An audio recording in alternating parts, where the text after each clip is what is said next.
Good evening, I'm Jeff Vallon. Tonight we're following a developing story in the Woodstock area. For the second time just this week, a teen is recovering after a shooting in Jacksonville. The 15-year-old was shot on Beaverbrook Place, not far from the corner of Commonwealth Avenue and North McDuff Avenue. That's where our Nick Perot is standing by with the latest. Nick.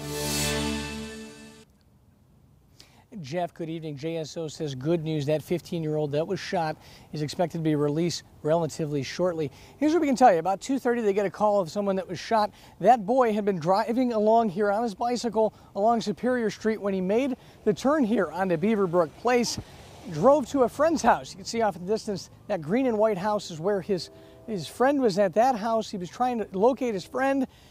He had been shot in the neck. And JSO at this point don't know how he was shot, don't know if there was anybody around him at the time of his bike, but his bike was left in the front yard there. And a 10-year-old boy, his brother knows the victim.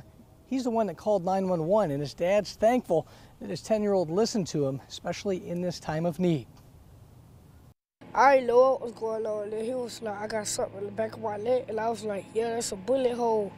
And then in the front, it had came out in the front. And then that's when he was like, I said, that's a bullet hole. And then he felt it and he started screaming.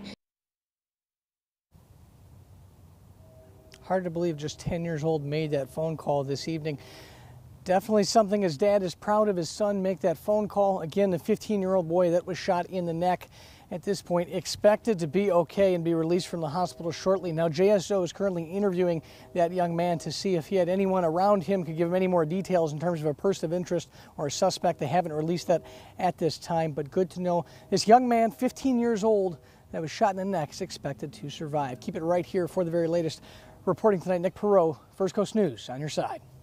Thank you, Nick. We wish him the best, of course. Now, just 2 nights ago, 2 boys were hit by a drive-by shooter while tossing a football on a lot in Mixontown. The 11 and 13-year-old boys were each shot in the legs Thursday night. Yesterday, JSO released these photos of a car that police think was involved in the shooting. It is a black late-model Toyota Camry. Police say those boys were not the intended targets of the shooting. They are expected to be okay. Now, no suspects have been named in the case. If you can help find the shooter, call police.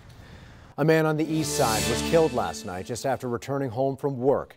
Police surrounded East Side Villa's apartments after they received reports of gunfire, and when they arrived, officers found the man with multiple gunshot wounds. The victim was transported to UF Health, where he was pronounced dead. At this point, we have no indications to point that they're in reference to any other shootings. We're still trying to identify who the victim is. And no word yet about a suspect in this case. If you can help police, call Crime Stoppers. The number is on your screen, 866-845-TIPS.